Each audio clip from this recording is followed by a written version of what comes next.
দুই বোন প্রতিদিন সকালে উঠে স্কুলে যেত। একদিন হঠাৎ একটু যেতে দেরি হয়েছে। তারা রাস্তায় হাঁটতে হাঁটতে যাওয়া শুরু করলো এবং তাদের স্কুলে যেতে প্রতিমধ্যে একটি বিশাল জঙ্গল বাজত। জঙ্গলটির ভিতর থেকে একটি রাস্তা ছিল, সেই রাস্তা দিয়ে তারা প্রতিদিন স্কুলে যেত।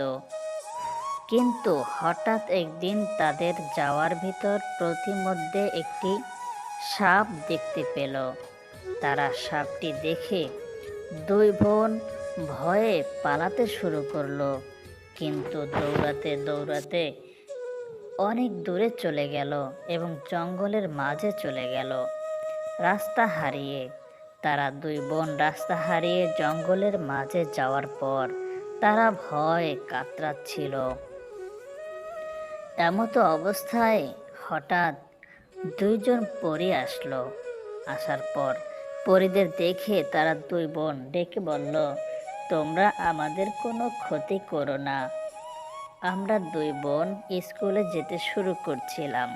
প্রতিমধ্যে একটি সাপ দেখে আমরা ভয়ে পালাতেছিলাম, কিন্তু আমরা রাস্তা হারিয়ে এই গহীন জঙ্গলের মাঝে এসে পড়েছি।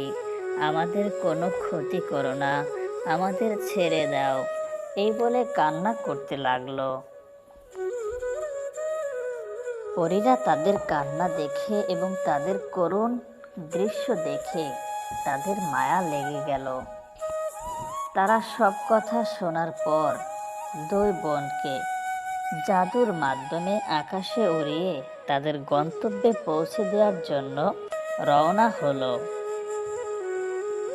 তারপর আকাশে উড়ে উড়ে তারা বাড়ির উঠানে এসে নামলো এবং ওই পরীদেরকে সালাম দিয়ে তারা বিদায় নিল। তারপর তাদের মা বাবা ডেকে বলল, তোরা এই একটা দিন কোথায় ছিলি? তোরা কি স্কুলে যাও নাই? তখন এই কথা শোনার পর সেই বন্ধুটি বলল, মা আমরা যাচ্ছিলাম স্কুলে, কিন্তু প্রতিমধ্যে একটি সাপ দেখলাম। সাপ দেখার পর আমরা দু বোন পালাতে শুরু করলাম, কিন্তু মজার বিষয় হলো আমরা পালাতে পালাতে জঙ্গলের মাঝে গিয়েছি। সেখানে এক রাত থাকার পর হঠাৎ আমাদের সামনে একটি দুইজন পরী আসলো এবং তারা আমাদের উড়িয়ে বাড়িতে নিয়ে আসলো। এই কথা শোনার পর তাদের মা সেই পরীদের জন্য দোয়া করলো। এই ছিল বন্ধুরা আমাদের ভিডিওটি ভালো লাগলে অবশ্যই লাইক কমেন্ট করবেন।